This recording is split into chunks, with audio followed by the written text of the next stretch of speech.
Hello students, मैं प्रतिभा आप सभी का अपने चैनल स्टडी डिटेल पर स्वागत करती हूँ। जैसा कि आपको पता ही है कि एनसीईआरटी की स्टडी करना कितना इम्पोर्टेंट है। इसी क्रम में मैंने एनसीईआरटी की हिस्ट्री की 6 क्लास की सीरीज चलाई हुई है। आज हम 6 क्लास के 10th लेसन पर आ गए हैं। इससे पहले हमने 9 लेसन अच्छी तरह से कवर कर लिए हैं। पहले मैंने बुक से पढ़े थे, फिर नोट्स में अच्छी तरह से लर्न भी कर लिए हैं। आज हमारा 10th लेसन है व्यापारी, राजा और तीर्थयात्री। आज हम इसमें जो भारत में जो व्यापारी आते थे उनके बारे में पढ़ेंगे, क्या क्या सामान लेके आते थे और जो भारत से व्यापार करने जाते थे क्या क्या सामान लेके जाते थे। राजा, नए नए राजा आए थे और तीर्थयात्रियों ने क्या क्या लिखा है भारत के बारे में, इन सब के बारे में पढ़ेंगे। कल जो हमने 9th लेसन किया था, 9th लेसन के एक बार हम फटाफट नोट्स की रिवीजन कर लेते हैं कि याद रहेगा हमें क्या क्या पढ़ा था 9th लेसन में। 9th लेसन में हमने पढ़ा था, जो 9th लेसन था उसका हमारा नाम था खुशहाल गांव और समृद्ध शहर। उसमें हमने गांवों और शहरों के बारे में पढ़ा था। आज हम व्यापार के बारे में पढ़ेंगे। उस समय क्या होता, लोहे के औजार और खेती में लोहे के औजारों का प्रयोग होना शुरू हो गया था। 3000 साल पहले हुआ था लोहे के औजारों का प्रयोग। महापाषाण कब्रों में मिले थे, हमें लोहे के कुछ औजार मिले थे और फिर खेती में बाद में इसका धीरे धीरे बहुत 2500 वर्ष पहले इसका बहुत ज्यादा प्रयोग होना शुरू हो गया था। दक्षिण भारत के गांव पढ़े थे हमने। उसमें तमिल क्षेत्र में बड़े भूस्वामी को वेलल्ला साधने जो पढ़ा है हमने 10th लेसन में भी काम आएगा। एक बार इसका फटाफट एक बार क्विक रिवीजन देख रहे हैं।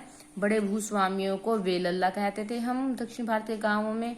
साधारण हलवाहों को उणवार, भूमिहीन मजदूर को कडासियार, दास को अधिमई। फिर हमने उत्तर भारत के गांव देखे थे। उसमें क्या था, गांव के प्रधान व्यक्ति को ग्राम भोजक या आनुवांशिक पद होता था, यानी कि पीढ़ी दर पीढ़ी चलता था। स्वतंत्र कृषक को गृहपति कहते थे। और प्राचीनतम तमिल रचनाएं भी मिली है हमें, उसको संगम साहित्य कहते थे। ये 2300 साल पहले मिला था हमें तमिल रचनाएं। मदुरई के कवियों के सम्मेलन में इसका संकलन हुआ था। जातक कहानियों के बारे में पढ़ा था हमने। सबसे पुराने आहत सिक्के थे जो 500 साल तक चले। चांदी या सोने के सिक्कों पर विभिन्न आकृतियों को आहत कर बनाए जाते थे।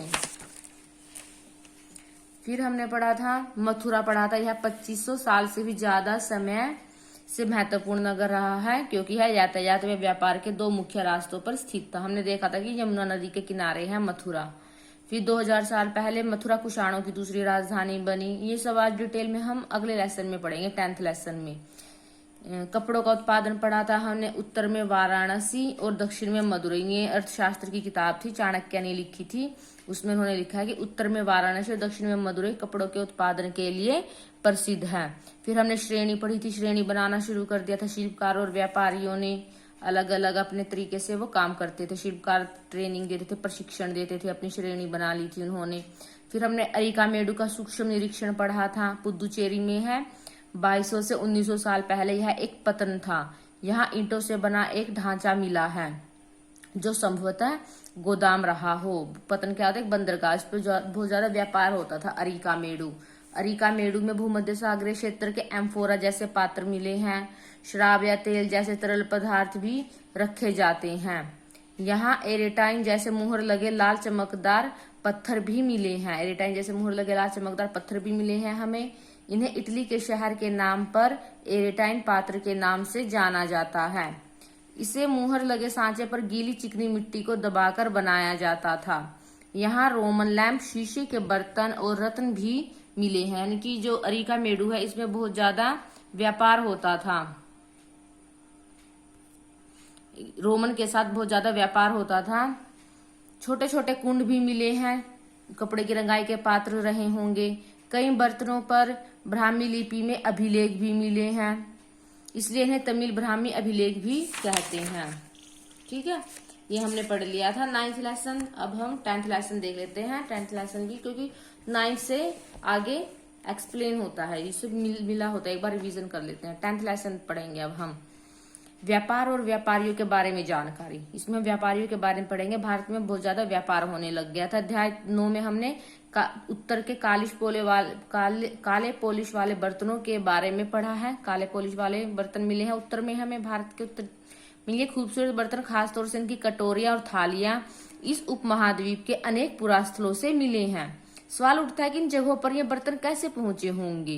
ऐसा अनुमान लगाया जाता है कि जहां ये बर्तन बनते थे वहां से व्यापारी इन्हें ले जाकर अलग अलग जगहों पर बेचते थे। व्यापारी तो सामान को लेके जाता है, अलग अलग जगहों पर बेचता है, फिर हमें वहां का सामान वहां पे मिलता। तभी तो अरिकामेडू में भी हमारा रोम से बहुत ज्यादा सामान आया है। कौन लेके आया था? व्यापारी ही तो लेकर आए थे। दक्षिण भारत सोना, मसाले, खासतौर पर काली मिर्च और कीमती पत्थरों के लिए प्रसिद्ध था। काली मिर्च की रोमन साम्राज्य में इतनी मांग थी कि इसे काले सोने के नाम से बुलाते थे। व्यापारी इन सामानों को समुद्री जहाजों और सड़कों के रास्ते रोम पहुंचाते थे। ठीक है, हमारी काली मिर्च की बहुत ज्यादा मांग थी रोम में, तो व्यापारी ही तो लेके जाते थे। दक्षिण भारत में ऐसे अनेक रोमन सोने के सिक्के मिले हैं।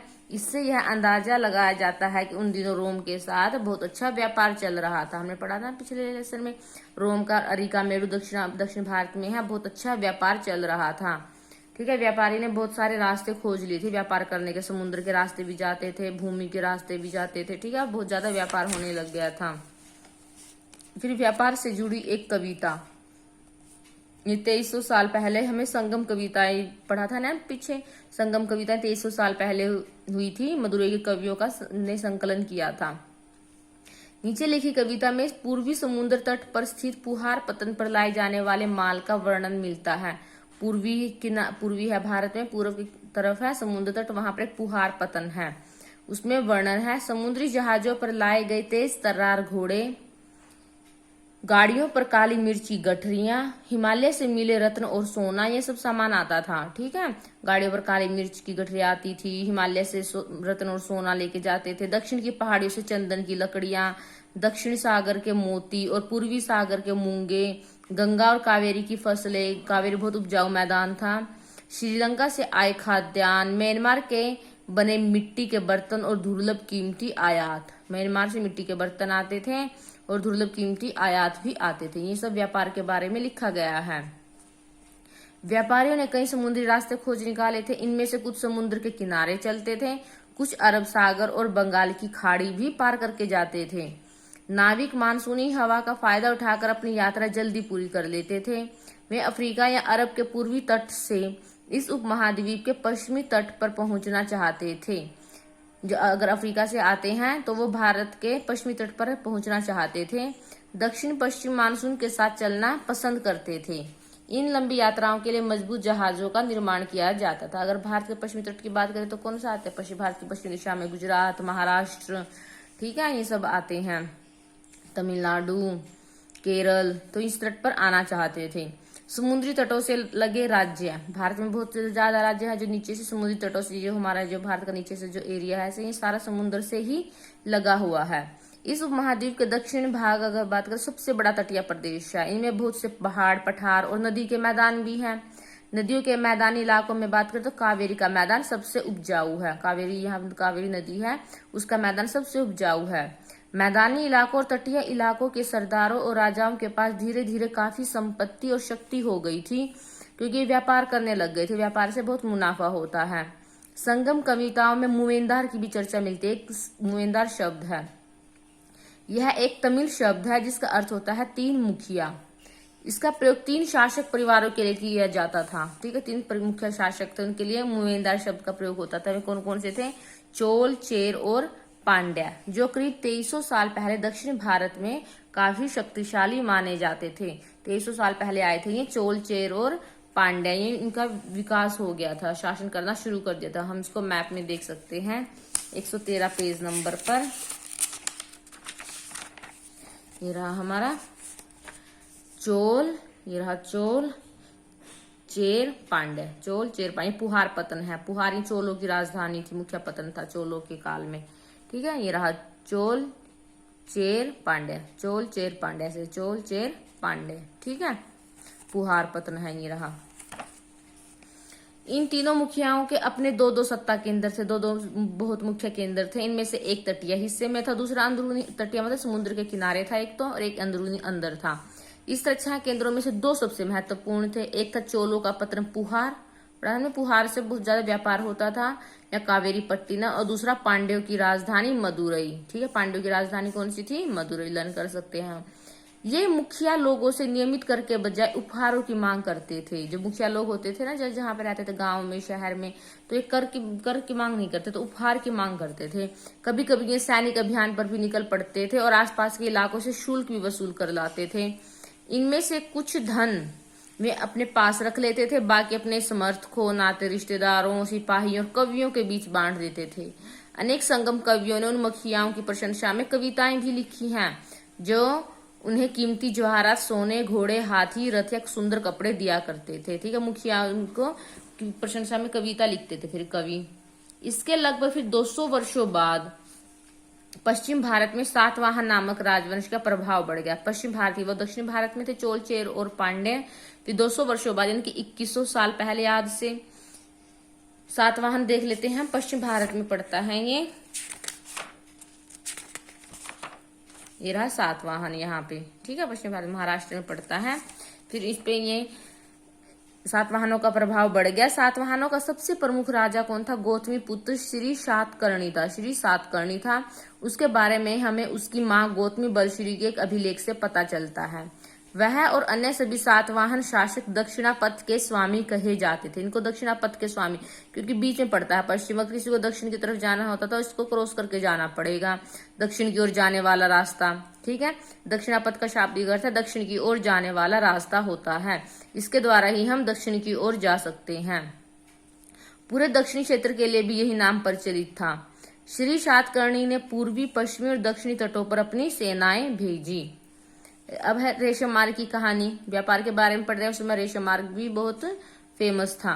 कीमती चमकीले रंग और चिकनी मुलायम बनावट की वजह से रेशमी कपड़े अधिकांश समाज में बहुमूल्य माने जाते हैं। ठीक है, चमकीला रंग होता है, चिकने होते हैं। रेशमी कपड़ा तैयार करना एक जटिल प्रक्रिया है। रेशम के कीड़े से कच्चा रेशम निकाल कर सूत कताई होती है और फिर उसे कपड़ा बुना जाता है। रेशम बनाने की तकनीक का आविष्कार सबसे पहले चीन में करीब 7000 साल पहले होता। बहुत पुराना है करीब चीन में। उस समय तो भारत में 7000 साल पहले क्या होता, मेहरगढ़ में जौ, गेहूं, जो जैसी फसलें उपजाई गई थी। ठीक है, लेकिन चीन में रेशम का भी आविष्कार कर दिया था। इस तकनीक को उन्होंने हजारों साल तक बाकी दुनिया से छुपाए रखा। पर चीन से जो पैदल, घोड़ों या ऊंटों पर कुछ लोग दूर दूर की जगहों पर जाते थे, जैसे व्यापारी होते हैं, व्यापारी जाते थे दूर दूर और अपने साथ रेशमी कपड़े भी ले जाते थे। जिस रास्ते से ये लोग यात्रा करते थे वह रेशम मार्ग के नाम से प्रसिद्ध हो गया। फिर जहां जहां से वो यात्रा करते थे उसको रेशम मार्ग बोल दिया। कभी कभी चीन के शासक ईरान और पश्चिम एशिया के शासकों को उपहार के तौर पर रेशमी कपड़े भी भेजते थे। अब दूसरे देशों में रेशम का कपड़ा जाना शुरू हो गया, ईरान में और पश्चिमी एशिया, तो लोगों को उसके बारे में पता चलना शुरू हो गया। यहाँ से रेशम के बारे में जानकारी और भी पश्चिम की ओर फैल गई। करीब 2000 साल पहले रोम के शासकों और धनी लोगों के बीच, रोम में भी फैल गए। रोम तो बहुत दूर था हमारा। ठीक है, मैप में भी देख सकते हैं हम। मैप में एक बार दिखा देती हूँ आपको। रोम 84 पेज नंबर पे था हमारा। हाँ, ये रहा रोम। ठीक है, ये हमारा यहाँ पे चीन पड़ता है, ऐसे ऐसे ये हमारा पश्चिमी एशिया पड़ता है यहाँ पे।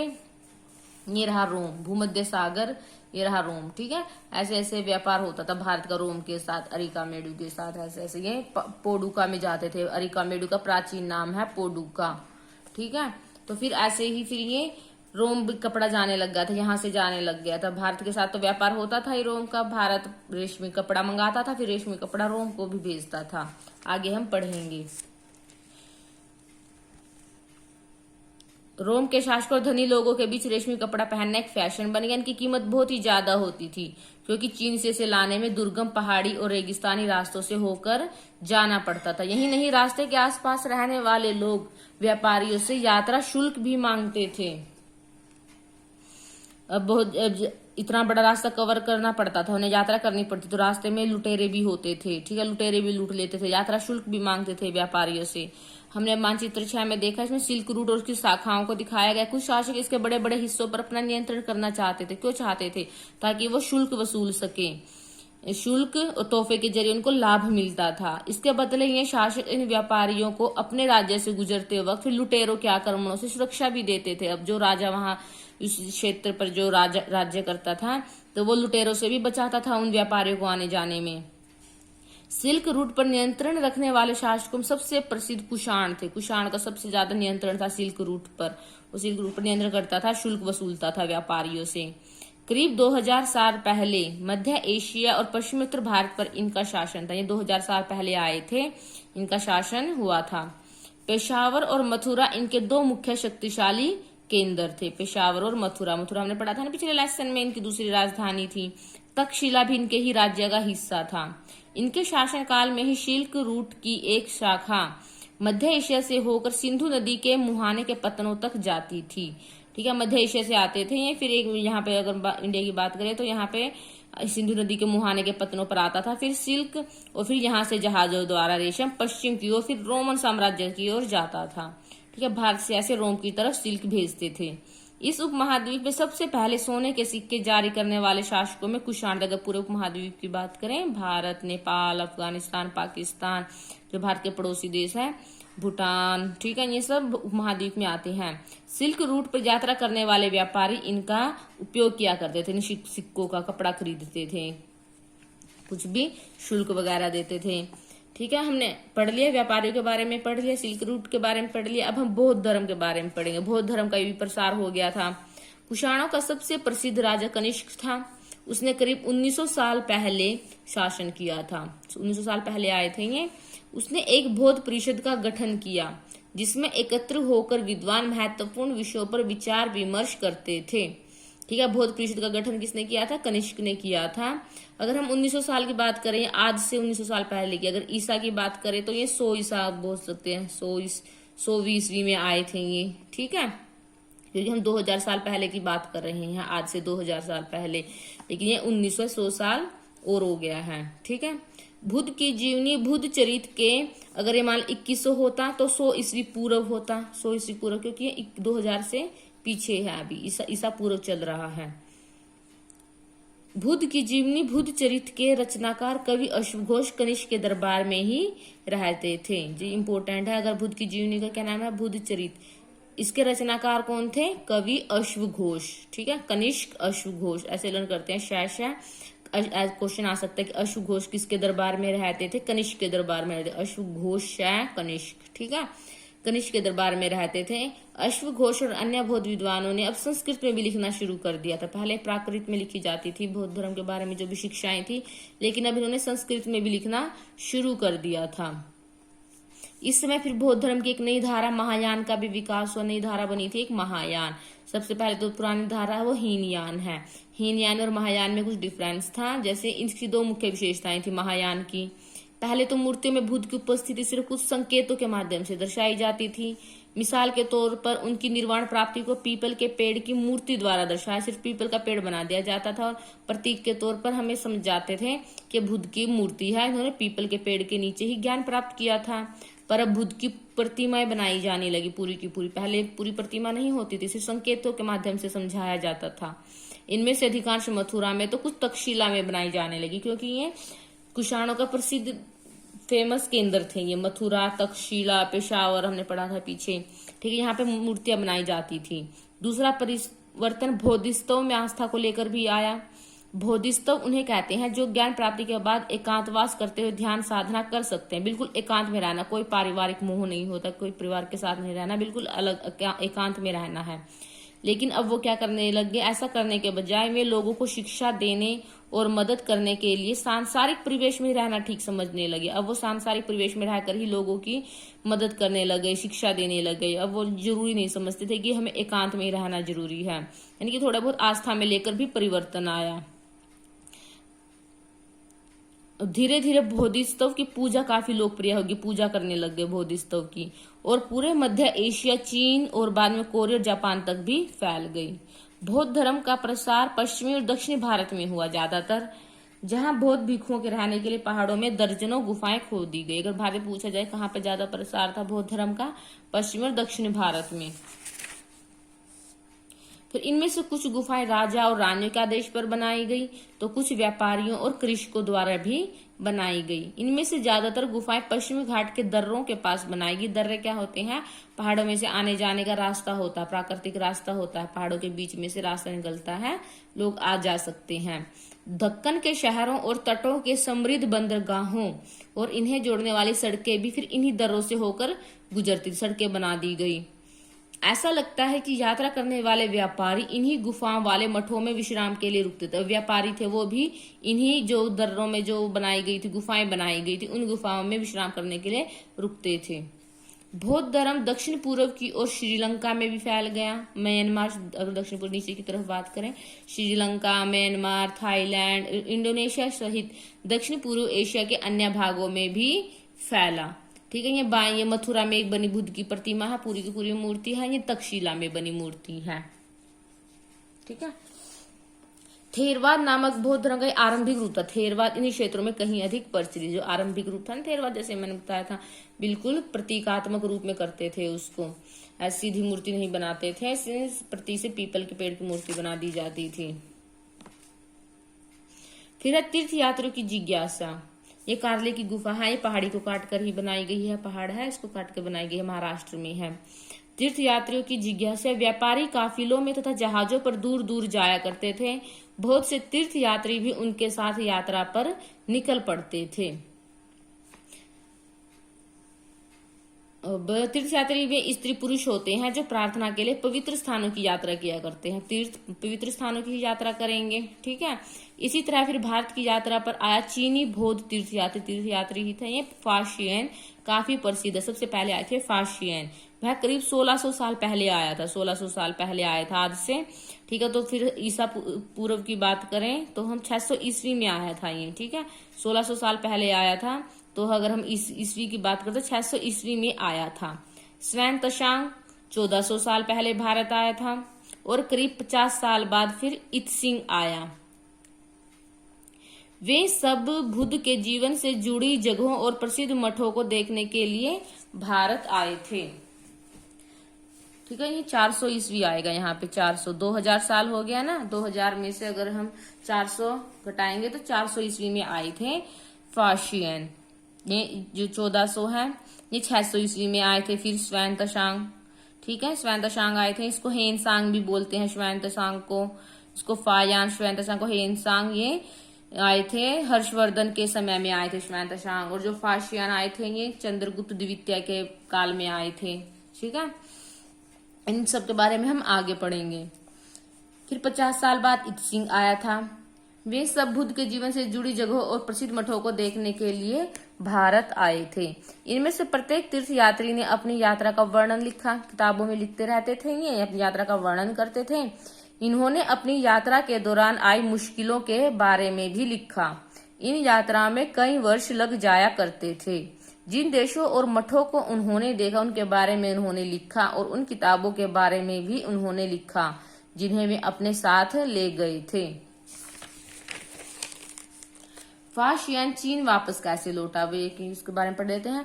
फाशियन अपने घर चीन वापस लौटने के लिए अपनी यात्रा बंगाल से शुरू की थी। यह व्यापारियों के एक जहाज पर चढ़ा। मुश्किल से वे 2 दिन ही चल पाए थे कि एक समुद्री तूफान में फंस गए। व्यापारी अपने जहाज को डूबने से बचाने के लिए उसमें से अपने माल को फेंक कर जहाज को हल्का करने की कोशिश करने लगे। अब तूफान आ जाता है तो जहाज हल्का करना पड़ेगा। फाशियन ने भी अपने सामान को तो फेंक दिया पर अपनी पांडुलिपियों और बुद्ध की मूर्तियों को नहीं फेंका। तो इसके बहुत इंपॉर्टेंट थे, उनका अध्ययन करना था जिन्हें उसने अपनी भारत यात्रा के दौरान संकलित की थी। अंततः 13 दिनों के बाद आंधी रुकी। उसने समुद्र का वर्णन इस प्रकार किया है। समुद्र असीम है। सूर्य, चांद या तारों की गति को देखे बिना यह पता लगाना असंभव है कि पूर्व किधर है या पश्चिम किस दिशा में है। अगर बरसात और अंधेरा हो तो जहाज को हवा की रुख में ले जाने के अलावा और कोई चारा नहीं। फिर तो हवा की रुख में जाना पड़ेगा। जावा पहुंचने में उसे 90 दिन से भी ज्यादा लगे। वहां वह 5 महीने के लिए रुका। उसके बाद दूसरे व्यापारी जहाज में चढ़कर वह चीन पहुंचा। ठीक है। जावा कहाँ पे है? नीचे इंडोनेशिया के पास है, भारत के नीचे है साइड में। जावा सुमात्रा द्वीप है। ये हमने फाशियन के बारे में। स्वयं तशांग भूमार्ग से चीन वापस लौटा था। उत्तर पश्चिम और मध्य एशिया से ऐसे लौटा था। उत्तर पश्चिम और मध्य एशिया से। उसने सोने, चांदी और चंदन की लकड़ी की बनी बुद्ध की मूर्तियां और 600 से भी ज्यादा पांडुलिपियां एकत्र की थी। इन्हें वह 20 घोड़ों पर लाद कर ले गया, पर इसमें से 50 पांडुलिपियां उस समय खो गई जब सिंधु नदी पार करते हुए उसकी नाव उलट गई। अपने जीवन का बाकी हिस्सा उसने बची हुई पांडुलिपियों का संस्कृत से चीनी अनुवाद करने में लगा दिया। नालंदा शिक्षा का एक विशिष्ट केंद्र था। नालंदा विश्वविद्यालय हम सभी को पता ही है। श्वेन तशांग और अन्य तीर्थ यात्रियों ने उस समय के सबसे प्रसिद्ध बौद्ध विद्या केंद्र था नालंदा में अध्ययन किया। उसने नालंदा के बारे में इस प्रकार लिखा है, यहाँ के शिक्षक योग्यता और बुद्धि में सबसे आगे हैं। बुद्ध के उपदेशों का वह पूरी ईमानदारी से पालन करते हैं। बहुत ज्यादा योग्य शिक्षक हैं। मठ के नियम भी काफी सख्त हैं, जिन्हें सबको मानना पड़ता है। पूरे दिन वाद विवाद चलते ही रहते हैं, जिससे युवा और वृद्ध दोनों ही एक दूसरे की मदद करते रहते हैं। हमें बहुत अच्छी पढ़ाई होती है, वहाँ पे शिक्षा मिलती है। विभिन्न शहरों से विद्वान लोग अपनी शंकाएं दूर करने यहाँ आते हैं। बड़े बड़े विद्वान भी यहाँ पे आते हैं, अपनी शंका दूर करते हैं। कुछ उनको कठिनाई आ गई होगी। नए आगंतुकों से पहले द्वारपाल ही कठिन प्रश्न पूछते। अगर कोई नया आगंतुक आए तो द्वारपाल ही कठिन प्रश्न पूछते हैं। उन्हें अंदर जाने की अनुमति तभी मिलती है जब वे द्वारपाल को सही उत्तर दे पाते हैं। 10 में से 7-8 सही उत्तर नहीं दे पाते, सिर्फ 2-3 ही सही उत्तर दे पाते हैं। फिर भक्ति की भी शुरुआत हो गई थी। ठीक है, नई भक्ति आनी शुरू हो गई थी। इन्हीं दिनों देवी देवताओं की पूजा का भी चलन शुरू हुआ। बाद में हिंदू धर्म की यह प्रमुख पहचान बन गई। इनमें शिव, विष्णु, दुर्गा जैसे देवी देवता शामिल हैं। इन सब की पूजा करनी शुरू हो गई। इन देवी देवताओं की पूजा भक्ति परंपरा के माध्यम से की जाती थी। भक्ति उस समय काफी लोकप्रिय परंपरा बन गई। किसी देवी या देवता के प्रति श्रद्धा को ही भक्ति कहा जाता है। कौन कितनी पक्की श्रद्धा से भक्ति करता है। भक्ति का पथ सबके लिए खुला था, चाहे वह धनी हो या गरीब, ऊंची जाति को हो या नीची जाति का, स्त्री हो या पुरुष, सभी के लिए खुला था। ये नहीं था कि राजा और क्षत्रिय ही कर सकते हैं, सबके लिए खुला था। कोई जाति पाति का कोई फर्क नहीं था। भक्ति मार्ग की चर्चा हिंदुओं के पवित्र ग्रंथ श्रीमद् भगवद गीता में भी की गई है। भगवद गीता महाभारत का एक हिस्सा है।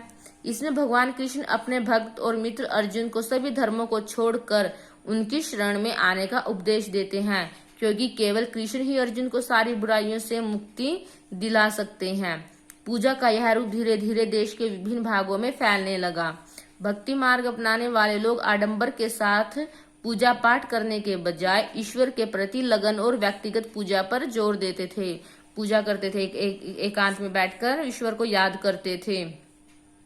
भक्ति मार्ग अपनाने वालों का यह मानना है कि अगर अपने आराध्य देवी या देवता की सच्चे मन से पूजा की जाए तो वह उसी रूप में दर्शन देंगे जिसमें भक्त उसे देखना चाहता है। इसलिए आराध्य देवी या देवता मानव के रूप में भी हो सकते हैं या फिर सिंह, पेड़ या किसी भी रूप में हो सकते हैं। जैसे जैसे इस विचार को समाज द्वारा स्वीकृति मिलती गई, कलाकार देवी देवताओं की एक से बढ़कर एक खूबसूरत मूर्तियां तैयार करने लगे। अब उसको समाज को विचारधारा को स्वीकृति मिल गई कि देवता किसी भी रूप में आ सकते हैं, तो कलाकारों ने एक से एक मूर्तियां बनानी शुरू कर दी। किसी भी रूप में, इंसान के रूप में, सिंह, पेड़, किसी भी रूप में वो अब आकृति बनाने लग गए थे। फिर लोग उसकी पूजा करते थे उसी रूप की। ये वराह के रूप में विष्णु है। एरण मध्य प्रदेश की यह शानदार मूर्ति विष्णु के वराह रूप की है। पुराणों के अनुसार जल में डूबी पृथ्वी को बचाने के लिए विष्णु ने वराह रूप धारण किया था। यहाँ पृथ्वी को एक स्त्री के रूप में दर्शाया गया। ये देख लेते हैं, पृथ्वी को बचाए, जल में डूब गई थी उस समय बिल्कुल। भक्ति भद शब्द से बना है, जिसका अर्थ विभाजित करना या हिस्सेदारी होता है। इसका अर्थ यह है कि भक्ति भगवान और भक्त के बीच परस्पर एक अंतरंग संबंध है। भक्ति भगवत या भगवान के प्रति झुकाव है। भगवत का एक अर्थ यह भी है जो अपने ऐश्वर्य सुखों को भक्तों के साथ बांटता है। यानी कि विभाजित करना, बांटना। ठीक है, विभाजित करना का मतलब बांटना भी होता है कि अपने ऐश्वर्य सुखों को भक्तों के साथ बांटता है देवता। यानी भगत या भागवत अपने देवी देवता के भग का हिस्सेदार होता है। एक भक्त द्वारा लिखी गई कविता। अधिकांश भक्ति साहित्य हमें यही बताते हैं कि धन, ऐश्वर्य या ऊंचे पद के जरिए कभी ईश्वर से आत्मीयता नहीं बन सकती कि हमारे पास धन है तो धनी व्यक्ति के पास ईश्वर जल्दी आएंगे, ऐसा कुछ। जो सच्चे मन से याद करेगा उसी के पास ईश्वर आएंगे।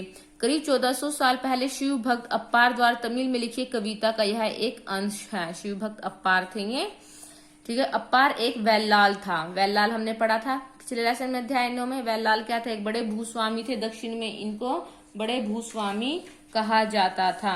अब इन्होंने एक कविता लिखी है, नष्ट होते अंगों वाला कुष्ठ रोगी, ब्राह्मणों की नजर में निचली जाति का व्यक्ति है, कूड़ा करकट बटोर कर अपनी जीविका चलाने वाला इंसान। अगर ये लोग भी गंगा को अपनी जटाओं में छिपा लेने वाले शिव के दास बन जाएं तो मैं उनकी आराधना करूंगा। मैं सभी की आराधना करूंगा। मैं किसी को ऊंच नीच नहीं मानता, गरीब हो या अमीर हो, कैसा भी हो, क्योंकि वे मेरे ईश्वर समान हैं, क्योंकि वे मेरे ईश्वर की भक्ति कर रहे हैं।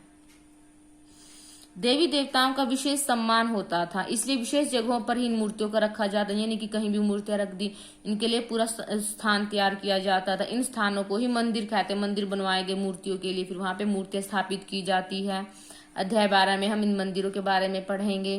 भक्ति परंपरा ने चित्रकला, शिल्पकला, स्थापत्य कला के माध्यम से अभिव्यक्ति की प्रेरणा भी दी है। चित्रकला के माध्यम से भी हम अपनी भक्ति को दिखाते थे, नए नए चित्र, अच्छे अच्छे चित्र बनाते थे, शिल्प कला करते थे हम, ठीक है, स्थापत्य कला बनाते थे, उससे भी भक्ति को हम दिखाते थे अपनी। हिंदू शब्द इंडिया शब्द की तरह ही सिंधु या इंडस से निकला है। यह शब्द अरबों तथा ईरानियों द्वारा उन लोगों के लिए उपयोग किया जाता था जो सिंधु नदी के पूर्व में रहते थे। पहले पढ़ा था हमने फर्स्ट लेसन, जो सिंधु नदी के पूर्व में रहते थे उनके लिए हिंदू शब्द यूज करते थे। ये शब्द उनके धार्मिक विश्वास और सांस्कृतिक परंपराओं के लिए भी प्रयुक्त होता था। अरबों और यूनानियों ने प्रयोग किया था जो सिंधु नदी के पूर्व में रहते थे उन लोगों के लिए, उनको वो हिंदू कहते थे। अन्यत्र में देख लेते हैं। फिर करीब 2000 साल पहले पश्चिम एशिया में ईसाई धर्म का उदय हुआ, यानी कि ईसा बोलते हैं ना, ईस्वी सन ईस्वी बोलते हैं, आज से 2000 साल पहले ही। फिर वहां से कैलेंडर शुरू होता है। हम 2000 साल पहले के पूर्व में भी जाते हैं और आगे भी जाते हैं। यहाँ से 0 से यहाँ पे 1 2 3 ऐसे, फिर ये पीछे चला जाता है। ईसा मसीह का जन्म बैथलेहम में हुआ था, इसको हम ईस्वी बोलते हैं। यहाँ से फिर हमारा आज का कैलेंडर शुरू हुआ, ये हम पीछे जाते हैं, ठीक है। बैथलेहम में जो उस समय रोमन साम्राज्य का हिस्सा था, रोम साम्राज्य हमने पढ़ा। ईसा मसीह ने स्वयं को इस संसार का उद्धारक बताया। उन्होंने दूसरों को प्यार देने, उसी तरह दूसरों पर विश्वास करने का उपदेश दिया। जिस तरह हर व्यक्ति दूसरों से प्यार और विश्वास की उम्मीद करता है, हमें दूसरों पर भी ऐसे ही करना चाहिए। बाइबल में ईसा मसीह के उपदेश की बातें लिखी हैं, यहाँ इसका एक अंश दिया गया है। धन्य है वे लोग जो धर्म और न्याय के लिए भूखे प्यासे रहते हैं, उनकी कामनाएं पूरी होंगी। जो दयालु हैं वे धन्य है, क्योंकि उन्हें दया मिलेगी। धन्य है वे जो दिल से पवित्र हैं, क्योंकि वे ईश्वर के दर्शन कर सकेंगे। धन्य है वे जो शांति स्थापित करते हैं, वही ईश्वर की संतान कहलाएगी। ईसा मसीह के उपदेश साधारण लोगों को बहुत पसंद आए। धीरे धीरे पश्चिमी एशिया, अफ्रीका और यूरोप में फैल गया। ईसा मसीह के मृत्यु के 100 सालों के अंदर ही भारतीय उपमहाद्वीप के पश्चिमी तट पर भी पहले ईसाई धर्म प्रचारक पश्चिम एशिया से ही आए थे। केरल के ईसाइयों को सीरियाई ईसाई कहा जाता है, क्योंकि संभवतः ये पश्चिम एशिया से आए थे। पश्चिम एशिया में देश है सीरिया। वे विश्व के सबसे पुराने ईसाइयों में से एक है, ठीक है। ये हमारा लेसन कंप्लीट होता है। फिर हम ये इम्पोर्टेंट डेट्स देख लेते हैं। रेशम बनाने की कला की खोज हमने पढ़ा था लगभग 7000 साल पहले। चोल, चेर और पांड्या आए थे 2300 साल पहले। रोमन साम्राज्य में रेशम की मांग हुई थी 2000 साल पहले आई थी। कुषाण शासक कनिष्क आए थे 1900 साल पहले आए थे। फाशियन आए थे 1600 साल पहले आए थे। श्वेतशांग आए थे 1400 साल पहले। अप्पार की शिव की स्तुति की रचना ये भी हमने पढ़ी थी। अप्पार ने ये कविता लिखी थी 1400 साल पहले, शिव भक्त अप्पार, ठीक है। ये भी 1400 साल पहले लिखी गई थी, ठीक है। लेसन हमारा कंप्लीट हो गया है। अब एक बार हम नोट्स देख लेते हैं। जो नोट्स बनाए क्विक रिवीजन हो जाएगी इसकी नोट्स की। 10th लेसन है हमारा व्यापारी, राजा और तीर्थयात्री। व्यापार के बारे में पढ़ा हमने सबसे पहले। दक्षिण भारत सोना, मसाले, काली मिर्च और कीमती पत्थरों के लिए प्रसिद्ध था, पढ़ा हमने। काली मिर्च की रोमन साम्राज्य में बहुत मांग थी, इसको काला सोना कहते थे। दक्षिण भारत में रोमन सोने के सिक्के मिले हैं, पढ़ा था हमने। अरिका मेडू के साथ बहुत व्यापार होता था रोमन के साथ। समुद्री तटों से लगे राज्य, वहां पे बहुत अच्छा व्यापार होता था। फिर बड़े बड़े तटीय राज्य हैं। संगम कविता में मुवेंदार की भी चर्चा मिली है।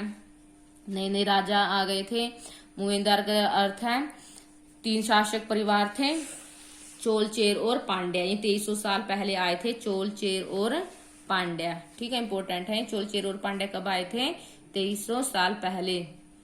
फिर चोलों का पतन, मुख्य पतन कौन सा था? पुहार या कावेरी पट्टिनम। पांड्यों की राजधानी कौन सी थी? मदुरई। ये दोनों स्थान बहुत प्रसिद्ध थे। फिर 200 वर्षों बाद पश्चिम भारत में सातवाहन नामक राजवंश आया।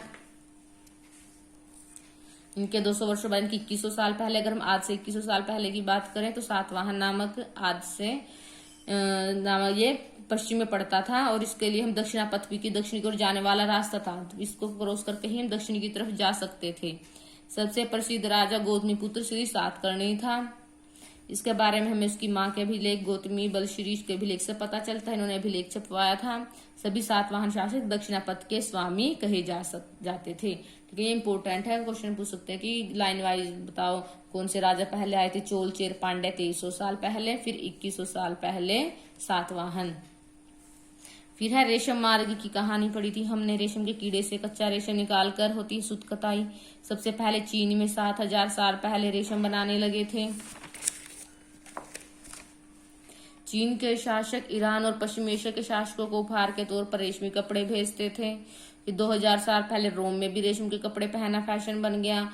फिर सिल्क रूट पर नियंत्रण रखने वाले शासकों में कुषाण थे। उन्होंने 2000 साल पहले फिर भारत पर इनका शासन किया। इन्होंने भारत में आए 2000 साल पहले।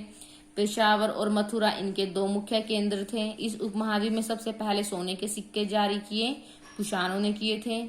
फिर बौद्ध धर्म का प्रसार हुआ। कुषाणों का सबसे प्रसिद्ध राजा कनिष्क था। उन्होंने बौद्ध धर्म का प्रसार किया। 1900 साल पहले आए थे। ये बौद्ध परिषद का भी गठन किया। बुद्ध की जीवनी, बुद्ध चरित्र के रचनाकार कवि अश्वघोष कनिष्क के दरबार में भी रहते थे और अन्य बौद्ध विद्वानों ने संस्कृत में लिखना शुरू किया। इस समय बौद्ध धर्म की एक नई धारा महायान का विकास हुआ। पढ़ा हमने महायान धारा किस तरह अलग थी हीनयान से। इसमें अब पूरी की पूरी मूर्तियां बनाई जाने लगी। पहले तो सिर्फ संकेतों के माध्यम से मूर्तियां बनाई जाती थी, पर अब महायान में बुद्ध की प्रतिमाएं बनाई जाने लगी। कुछ मथुरा में तो कुछ तक्षशिला में ये कुषाण केंद्र थे इंपोर्टेंट। दूसरा परिवर्तन बोधिसत्व में आस्था को लेकर भी आया। अब लोग दूसरों की मदद करने, शिक्षा देने के लिए सांसारिक परिवेश में ही रहना ठीक समझने लगे। फिर धीरे धीरे बोधिसत्व की पूजा भी काफी लोकप्रिय हो गई। पूरे मध्य एशिया, चीन, कोरिया, जापान तक फैल गई। फिर तीर्थयात्री आए। तीर्थयात्रियों की जिज्ञासा भी थी बहुत ज्यादा। चीनी बौद्ध तीर्थयात्री चीनी सबसे पहले आए थे। फाशियन आए थे। ये आज से 1600 साल पहले यानी कि 400 ईस्वी में आए थे ये।